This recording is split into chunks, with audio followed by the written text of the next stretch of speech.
Coming up on this episode of the NHL at the Rink podcast, Sean and I talk all about the conference final. Game ones are in the books. The Dallas Stars are up. The Florida Panthers are up. What's coming down the pike in those series? We dive into a little offseason stuff with the Bruins and the Leafs. All of that and more coming up on the NHL at the Rink podcast. NHL at the Rink is presented by Skip, the official food delivery app of the NHL. Welcome into another episode of the NHL at the Rink podcast. As always, it's presented by Skip. Skip to the good part and get groceries, meals, and essentials delivered right to your door on Skip. Sean, we got game ones. I don't know how you do it in the Eastern and Western Conference Final. Both down. We're recording this Thursday morning. Quick takeaway, Sean. What do you think so far? We got Dallas comeback win up 1-0. We got the Florida Panthers with a Florida Panthers-like win up 1-0 in that series. My quickest takeaway is don't make a quick takeaway. All right. Why not? Because I don't think either game or either scoreline was representative of the games that were played. Look, you're at the Florida-Carolina game. You could probably tell me better. Maybe I'm Stockholm Syndrome with Rod Brindamore because I've covered that series for so long. I didn't hate their game. I thought they played the type of game that you need to play to beat the Florida Panthers, and they didn't get the saves when they needed them, and they didn't score when they needed to score. Like, you think about that Stankoven tip. If that goes in, it's 1-1, and it's a completely different game. They come right back down, and they score, 37 seconds later, I think it was? Yep. Now it's 2-0 against the defending champs. You're chasing the game. You're opening yourself up, and they're going to strangle you, and they're going to step on your throat, and it's going to be all over, and that's what happened. And then you look at the Dallas-Edmonton game. Edmonton was winning that game. They got themselves into penalty trouble. They unraveled a little bit. They haven't done that all playoffs. I think that's a one-off. Okay, so I do agree with you on the Edmonton situation. I think it's a one-off. I don't think you're going to see a meltdown like that from the Edmonton Oilers again in this series. I'm not saying the Oilers go on and win the series, but it's not going to be because of a meltdown. And that was a penalty kill, discipline, total meltdown. And kudos to the Dallas Stars for taking full advantage of that. I mean, they took full advantage, scored the 3 power play goals.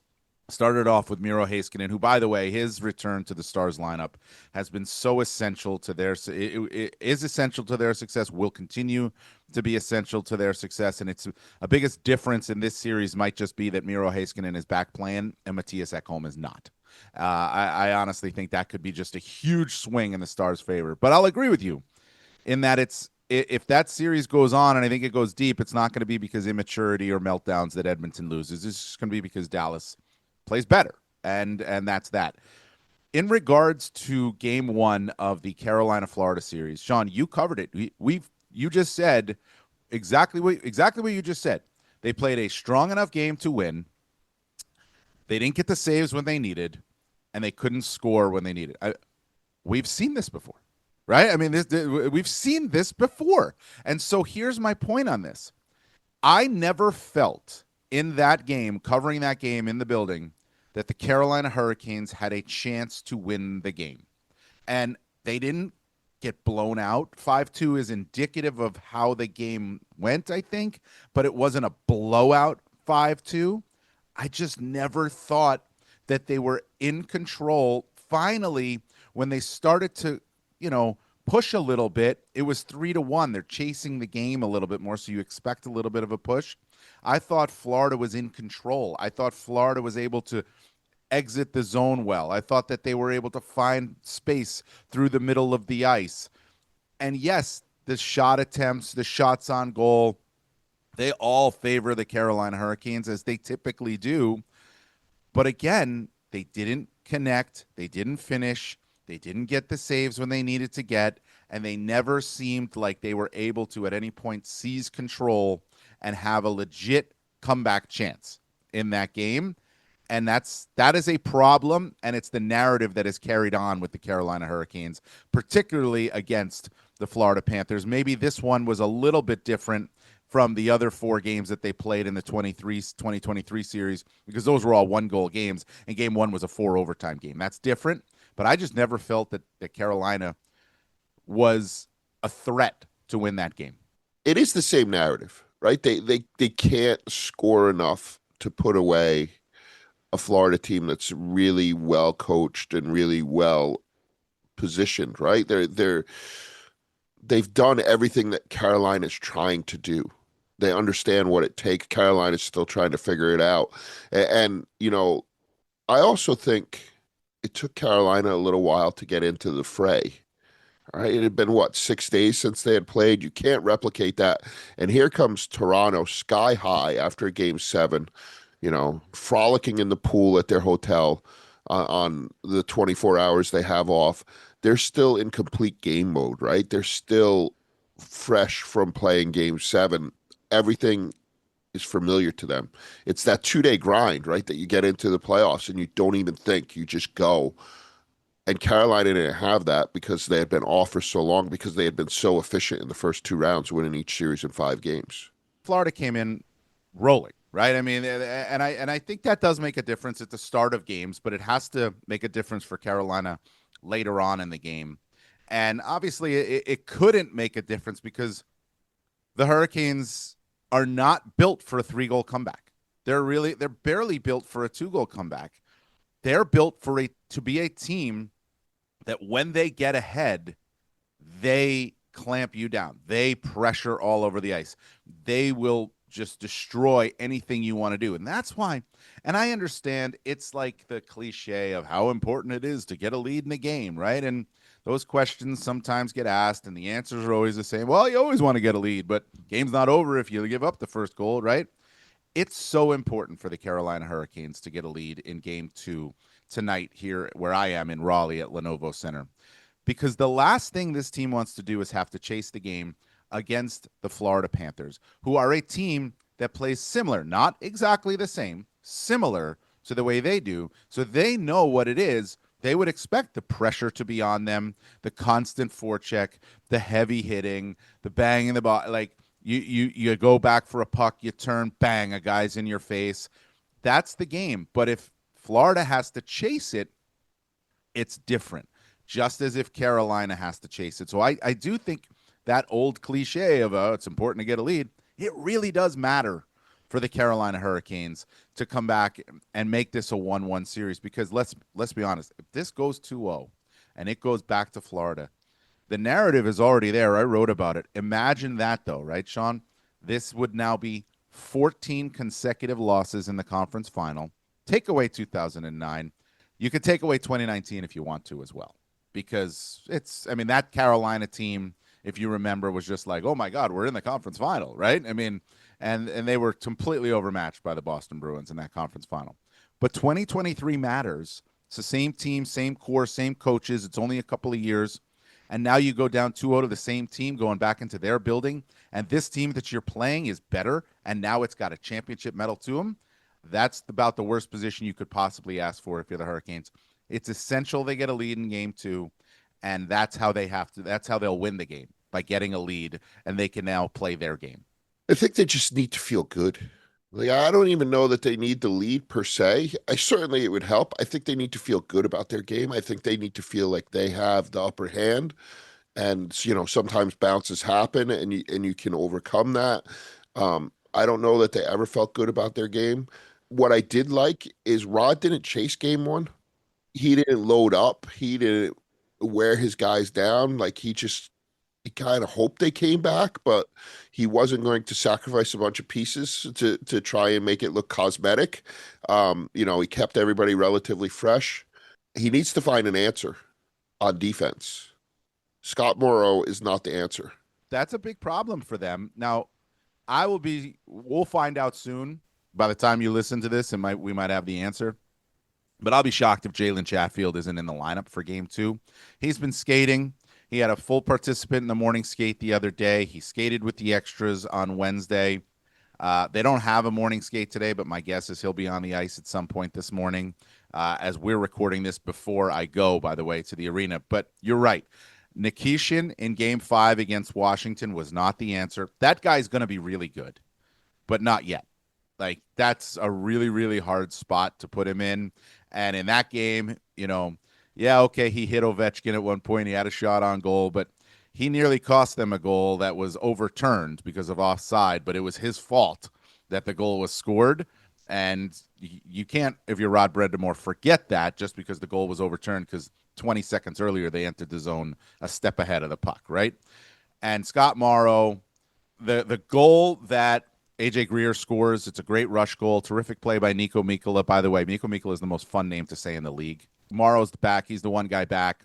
I don't love the way he plays it, but it's a tough spot. But then the penalty, a puck over the glass penalty from the far side, like, that's really a tough penalty to take, and they score a power play goal on that. So I don't think he'll be in. The problem is that when they lost Chatfield, they didn't have a veteran defenseman to go to. And that's a miss at the trade deadline. That's a miss. They needed to get somebody else at that point to have a veteran defenseman to go to, a Brendan Smith type, if you will, that you can just insert into the lineup because of injury and you'll feel comfortable. They don't have that, and they got away with it against Washington in game 5. They got burned by it in game 1 against Florida. I'll be shocked if Chatfield doesn't play. And let's not forget, Jalen Chatfield, not a household name, not a star player, but he's a 20-minute-a-night top 4 defenseman who will pound you through the boards. And that's exactly what the Hurricanes need in this series. Scott Morrow is going to be really good in this league. I do. He was a really good college player. I think he has the tools to be a good NHL player. He was lost. Like, you look at the other goal, he's standing right in front of his goalie, right? He didn't give Anderson a chance to see that goal. It's the small things that become so big in the playoffs. And it's the things, again, that come so naturally to the Florida Panthers.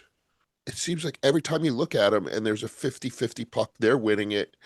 And every time there's a decision to be made, whether to press or stay back, whatever the options are, they always seem to make the right one. And I thought it was funny because Paul Maurice in the third period on TV, not happy with his team's game. Oh, there's a lot of things we could do better, blah, blah, blah. And that's typical coach speak. But to me, it'd be very hard for them to play a much better game than that.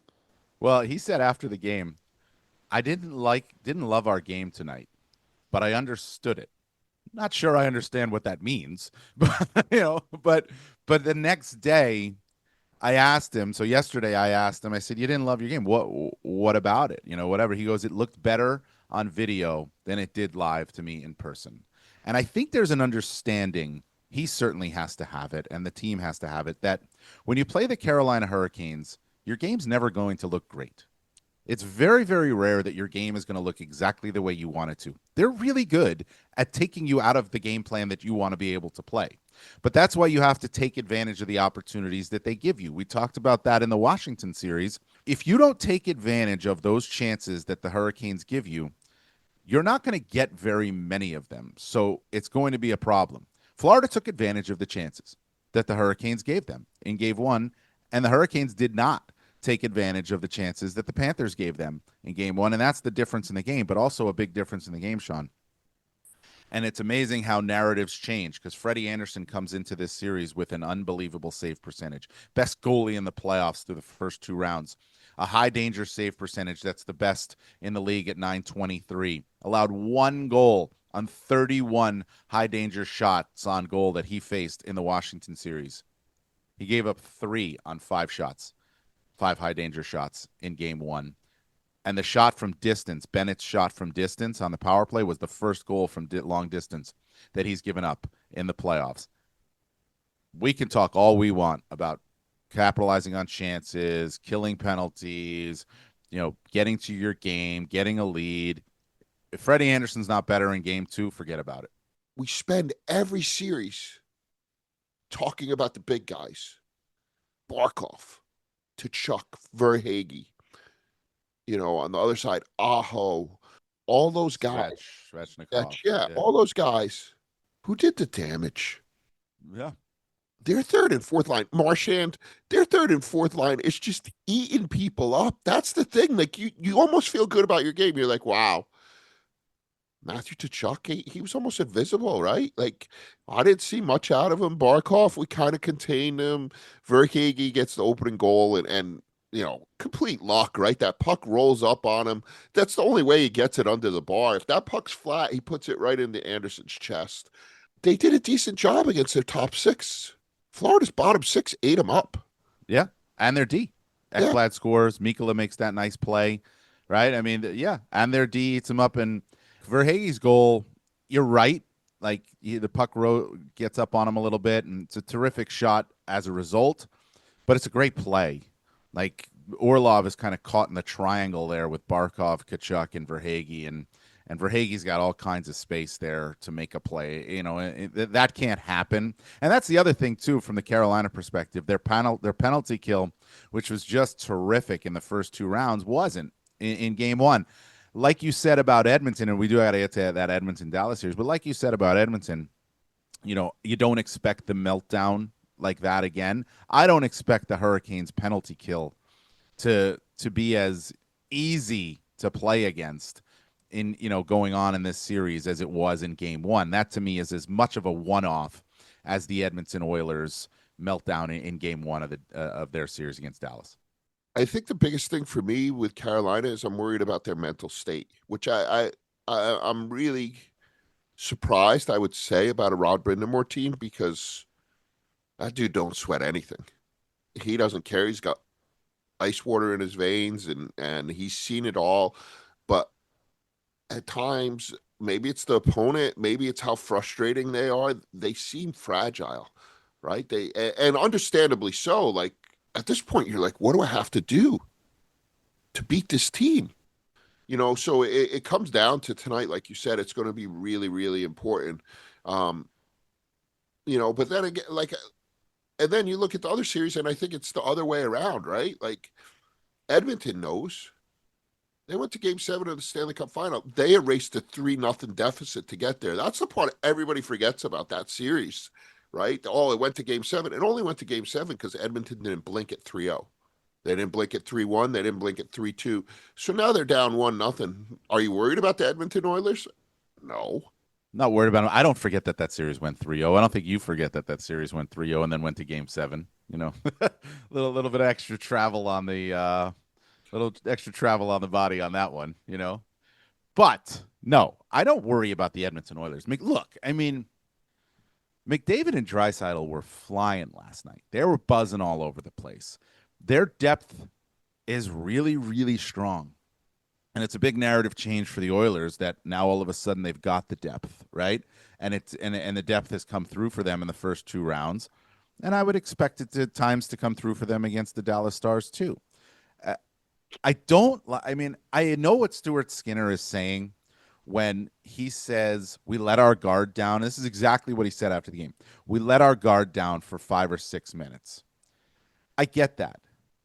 But to me, that's a disservice, and it's disrespectful to the Dallas Stars, because you didn't let your guard down. They were better. They took advantage.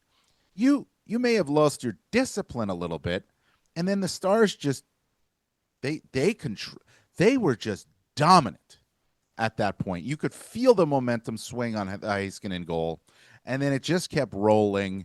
And it wasn't like the Oilers weren't wilting; they weren't letting their guard down. It's the Stars were just pushing and pushing and pushing.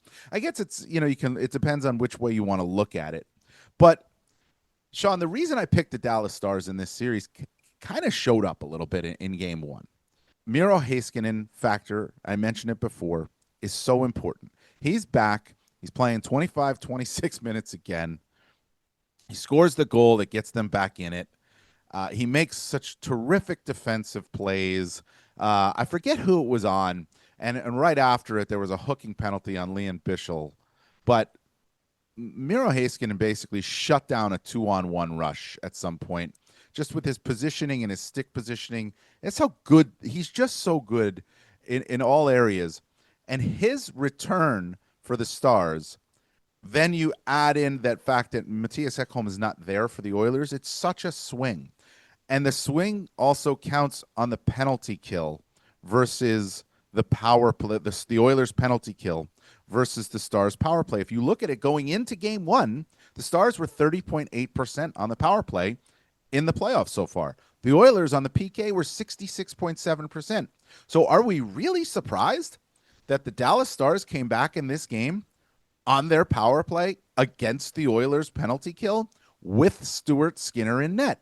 Big reasons why I picked the Stars in this series was their dominance on the power play, the Oilers' problems on the PK, and the swing from defensemen of Heiskanen being back and Ekholm not, and the clear advantage that Dallas has in goal. And it all showed up in game one.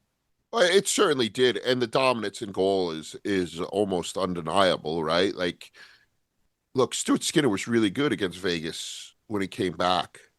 Back-to-back shutouts, one in overtime. But Edmonton's way better defensively, right? They protect their goalie a lot more than they ever have that I can remember. Their penalty kill was better against Vegas. They got better against Vegas. I thought they had figured it out a little bit. I think the bigger difference is, like, you talk about Heiskanen, and he's huge. I think him and Bouchard cancel each other out. The listeners can't see. You're making the face that I make when we almost get in a car crash. I just felt that comment was almost like a car crash. Dude, watch that kid play. He's better defensively than he's been. Offensively, he's ridiculous. The numbers that he's put up, he has more goals than any defenseman in Edmonton Oilers history in the playoffs than his coach. Other than his coach, Paul Coffey. He's been in the playoffs for 3 years. Video game numbers for a defenseman. He dominates games, and his defense has gotten better. Look at his plus minus. Look at his 5-on-5 play. It's all better, right? So you're talking two legitimate number ones. But where the difference comes is then you drop down to Darnell Nurse, fine defenseman, or Thomas Harley. Yeah. Who's a number one in waiting and became a number one when Heiskanen was out. He was playing 26 and a half minutes in the playoffs in his third year in the NHL, and he was dominating. So now Pete DeBoer has two number one options. And what do you need against the Edmonton Oilers? Two number one options, because they have two dogs. Yeah. I'm going to go back to what you said about Bouchard first, okay? I totally understand. His offensive game is elite. It's without question elite. His defensive game is improved. Every time he gets the puck, I still wait for the turnover. But it doesn't happen anymore. It does. It does. He had a couple of giveaways last night. The egregious turnover isn't killing them, right? And they're a lot better at defending. There's no question about it. But I don't wait for the turnover. I don't wait for the mistake with Miro Heiskanen. I expect the right play every single time, because 9.9 out of 10 times he's going to make the right play. And it would have been easier if I just said 99 out of 100, by the way. But, I said 9.9 out of 10. Regardless, Bouchard is not always going to make the right play. And that's, to me, the biggest difference. And that is why not having Ekholm, and I go back to it again, is really a problem for them. I honestly thought it was going to be a problem against LA. And at times it was, no question about it. But they were able to get by that. Part of that is the Kings' fault on their own. I certainly thought it was going to be a problem against Vegas. And that proved to be much easier of a run for the Oilers than I thought it was going to be. So we'll see how this goes for the rest of the way. But listen, I think I would not be surprised if the Edmonton Oilers tie this series up 1-1 going back. They're good. They're really, really good. But to go to the next, what we were talking about, they're the swinging goaltending, right? Jake Ottinger is just steady. He wasn't great last night, but he was good enough. He's steady. He's going to he's positionally sound. He's going to make saves. He's unflappable. You cannot say the same thing about Stuart Skinner. And if Skinner had played better in game one, if he had a strong game one to build off of how he finished the Vegas series, I would say, yeah, okay, Stuart Skinner is becoming, again, the goalie that we saw in the playoffs last year, just getting better as it goes on. But now this is another hiccup game. And it's something that has to be alarming, I think, for the Oilers. I think they're used to it, right? And I think in their own way they have faith in Stuart Skinner. You look back to the Vegas series and the one game that Vegas wins, craziest play probably of the playoffs, right? Riley Smith Yes. from the goal line scores because Skinner's completely out of the picture. You can't see the goal from where he is, which I don't blame him for. With Oh, that was an epic. That was an epic breakdown by everybody else. yeah, That goal. and but now you're like, oh, there it is. There's Vegas's entry back into the playoffs. He doesn't give up another goal Yeah. for 120, 137 minutes and change. He doesn't give up another goal. Like for everything that is heaped upon Stuart Skinner, he's not a number one. He's fragile. That dude puts mistakes in his rearview mirror like very few goalies I've ever seen. Right? He gets pulled in the LA series twice, and then they say we're gonna go with the other guy. The other guy wins 6 games in a row. He's not great in any of them. No. Right? He played to like an 84 save percentage. That's how good Edmonton is, but you can't replace a goalie that hasn't lost. Then he gets hurt. And then Skinner comes back. And he's not a basket case. He played well in every game against Vegas that he was in. Even the 4-3 loss, he didn't play poorly. I'm not all that concerned about last night. What I am concerned about is if he continues to play poorly or he gets hurt. Oh, if he gets hurt, forget it. Oh boy. Listen, any team that would have to go to their third goalie in the conference final would be in Yeah. serious trouble. Okay. No, I understand that, but that's what I'm saying. That's where they're at now. Yeah, that is where they are at now. I understand what you're saying about the way he's come back and all that, but to say like you have to, they're not going to say it. They have full faith in him. I mean, heck, this is a goalie that got them to Game 7 of the Stanley Cup Final last year. So yeah, you're going to have faith in that guy. But I have concerns about him. Part of those concerns, and the goalies don't play against each other, but I know exactly what I'm going to get out of Jake Oettinger. I don't know what I'm going to get out of Stuart Skinner, and that's a big swing in this series. You know, the goaltending, and it's like I said, it's part of the reason why I picked Dallas. But I will say this: Game 1 of Dallas Edmonton was way better than Game 1 of Carolina Florida. That being said, I don't like the narrative of there's not a lot going on. There's not going to be a lot going on in Carolina, Florida. That series is going to pick up some juice. The way these two teams play, the hitting that's involved, the players that are involved, I don't know if they showed it at all, but Andrei Svechnikov, you know, he kind of get a little bit of a flyby on Sergei Bobrovsky in Game 1. You know, a little bit of a elbow, caught him a little bit in the head. Oh, okay, he's fine. Everything was fine. Listen, Matthew Tkachuk went right down the ice on the next stoppage of play and had a few words for Freddie Anderson. There's something brewing there. Shane Gostisbehere and Brad Marchand. Gostisbehere doesn't like the way Marchand does something. Fires the puck, admittedly fires the puck directly at Marchand. Marchand loses it, gets the 4-minute roughing in the 10-minute. He's done for the game. There's something brewing there.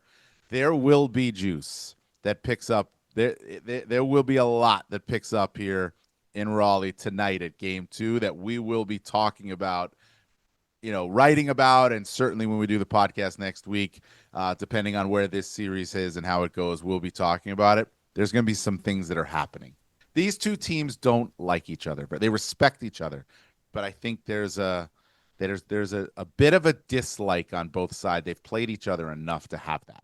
That play actually reminded me of the Alfredson Niedermeyer Stanley Cup final play, Ottawa and Anaheim, and Ottawa was so frustrated at the end, and Alfie was so frustrated. His was from a lot further distance. Yes. But it was a slap shot, dude. Yeah. It was a slap shot that went after him. And you probably didn't hear it because you were running down to the locker room, but they had AJ Greer on because he had scored. He's a tough kid for them. And they asked him about Ghost. And he took about 4 seconds, 5 seconds, tried to formulate an answer, and then he said, I'm going to pass. Yeah. Well, because A, you don't want to say anything that's going to be used against you in the court of law. yeah. Then you don't want to give away, what you're going to do. I think, there will be some retribution, but I also think it'll be smart. I thought in the heat of the moment that Brad Marchand knows to keep his cool. And if that's a 2-1 game, that gets answered for in game 2 or 3. It's a 5-1 game, 4-1, 5-1. I don't remember Yep. exactly, but the game was out of hand. Game was over by then. And that's why Gostabir here did that. So Marchand answered for it immediately. But I do think that the Florida Panthers at this point in their evolution are smart enough to deal with these things at the proper time. Paul Maurice was asked after the game about the Gostisbehere thing to Marchand, and he said, "I'll let somebody else talk about that." And then I had the next question. And then yesterday at the media availability, he was asked about, same thing, and he didn't answer it. And he goes, of course, I had the next question. I'm like, I gotta follow this twice, but that's all right. That's all right. Listen, I think that series is gonna pick up some juice. Dallas Edmonton already has it. So lots going on there. But Sean, before we get out of here, we got some other things. There's 28 other teams, correct? Right. So, and there's news that's going on. Don Sweeney gets his extension with the Boston Bruins. I mean, real quick, I'll tell you, I'm not surprised. I kind of expected it after what the way the press conference went with Cam Neely and Charlie Jacobs after at the end of the season, and they put their trust into Sweeney. It was a bad year for the Boston Bruins. We know that, but on the whole, they've been a really good team with Don Sweeney as the GM. So, recency bias, people are going to go nuts. Fans in Boston, I'm sure, are going to go nuts. But if you look at the whole thing, I mean, guys earned a 2-year extension. I don't know. No, I'm not their sure. winning percentage is terrific under him, and now they got a lot of. I believe that they have a ton of cap space too here. Yeah, and look, they gutted their team year after year to try and win. He And didn't force Patrice Bergeron to retire or David Krejci. The one issue that I will have, and it is the knock on him, they haven't drafted very well. Right? They have not drafted well. They don't have a prospect core that you want to rave about right now. So that's a knock on him, no question about it. But the winning percentage that they've had under him, this is one bad season. Is that it? Are we count? Is that where we're at? We're just saying one tough season and a GM, you're out. I'm surprised that there's that willingness to be patient. That team without Bergeron, without Marchand, scares me. It's different. It's different though. We haven't seen it. No, but it scares me. And maybe it's as good as maybe we've had the same conversation after Chara, right? But there's always been a line of secession in Boston, right? It was Chara who kind of set the table and made them into a championship team. And then it was Bergeron who kind of bridged the gap a little bit, and Marchand. And now they're all gone. I don't know that Pasta's that guy. I don't think he is. He's going to play, and he's going to play hard for you, but he's not getting anybody's grill. I don't know if McAvoy's that guy. Like, I think he is. I don't know. I think he is. I don't know who the hot beat of that team is anymore. And that was a Boston hot beat. That was a hot beat. Yes. Let's go to Duncan. I caught that. That was a hot beat. I think McAvoy is that guy. And they were missing him. He got hurt in the Four Nations, and they were missing him for the last quarter of the season. And I'm not all that worried about the Boston Bruins. I'm really not. I think that they'll pick it back up. The concern you'd have if you're Boston is Montreal's taken that big leap. Ottawa's taken that leap. Yeah. Rangers are going to get better again. Rangers are going to get better again, you would assume. Carolina's not going anywhere. Washington is probably going to be okay. I think they're going to be okay. We'll see. Florida's certainly not going anywhere. Tampa's not going anywhere. They got to get better in the playoffs. They're not going anywhere right in the regular season. So those are the concerns, no doubt, for the Boston Bruins. But the Bruins have to believe in themselves. They got to believe, and We'll see. I mean, I was not. I guess the point is, I'm not surprised at all that Don Sweeney got the extension, and I wouldn't be surprised to flip it over to the team that we could spend hours talking about, the Toronto Maple Leafs. We will not spend hours talking about the Toronto Maple Leafs. Brendan Shanahan, if he has already been granted permission to go talk to the New York Islanders and his contract is up, well, he's done in Toronto. They're not granting him permission to go speak to another team if they have plans to bring him back as president of the team. Am I missing something here, Sean? No, I don't think so, and I don't think that's going to be it. No, there's look, like, there's what changes. happened in Toronto in those final 2 home games has to be answered for. Has to be. Yes. You can't sell to your public. Here's what we did. Here's your lasting memory of our team, and we're going to run it back. Game 1, here's the same team with the same management, and we're going to run it back. And can I have some more money? Yeah, could you imagine? So what's the definition of insanity? Continuing to try to do the same thing over and over again when it doesn't work, right? Well, it is not working. Listen, they're a good team. We know that, right? They've played well, they're a good team, talented team and all that. To me, it's not that. It's not that they lost game 7, Sean, because there's no shame in losing a 7-game series to the Florida Panthers. They're a really good team. We know that. There's no shame in that. It's how they lost.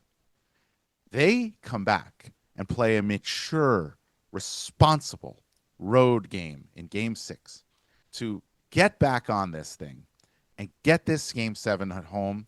And then they come out and they play about as irresponsible and immature and erratic and childish game 7. Wow. Let me soften it up a little bit.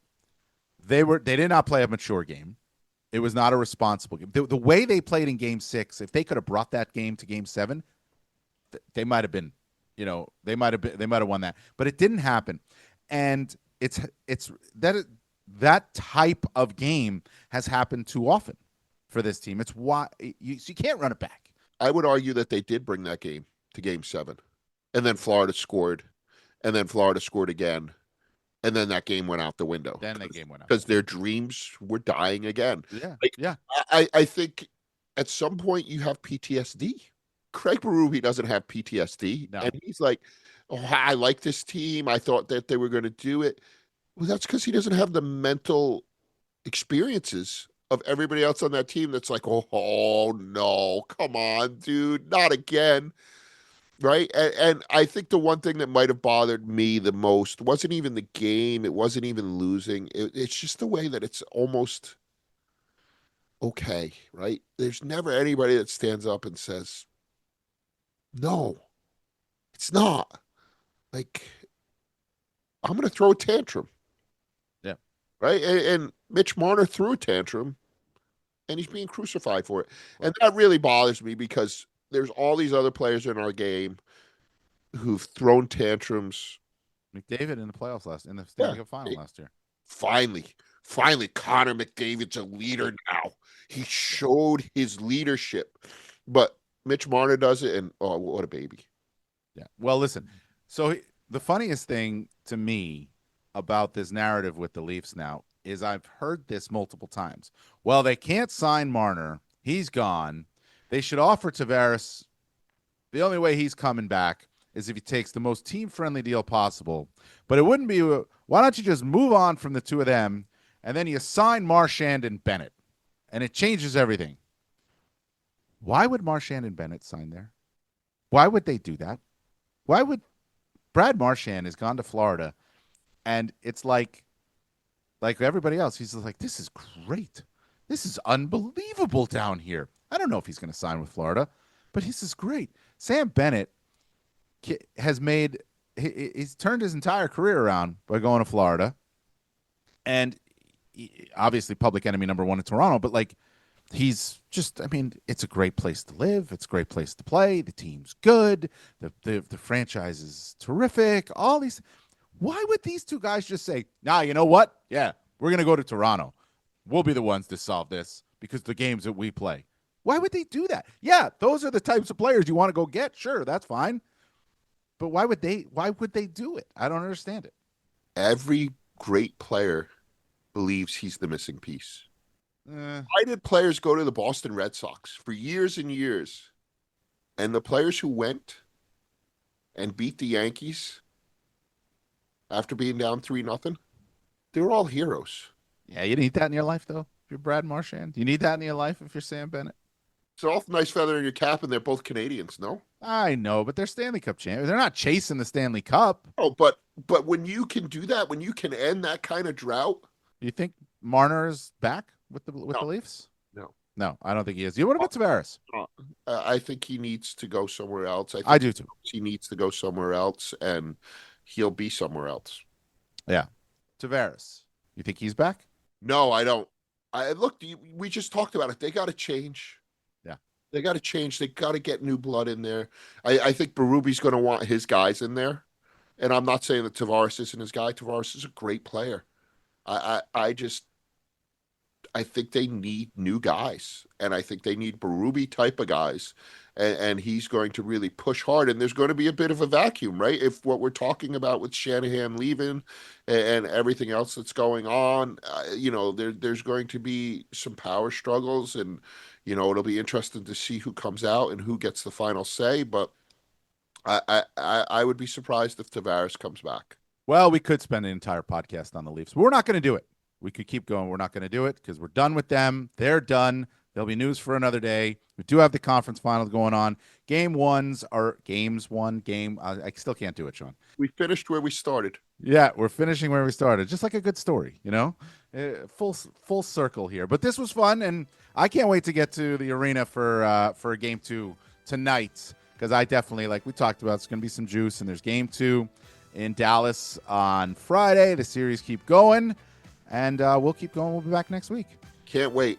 I'm joining the Dallas series for Game 5 when it should just start getting good. Yep. And we'll talk next week, and I'm sure there'll be a lot more to talk about. A few more coaching changes in the left. We'll have a world champion. I know you're on the edge of your seat about that. Definitely. We'll be really close to the Stanley Cup final. Absolutely. Well, as always, the podcast brought to you by Skip. Skip to the good part and get groceries, meals, and essentials delivered right to your door on Skip.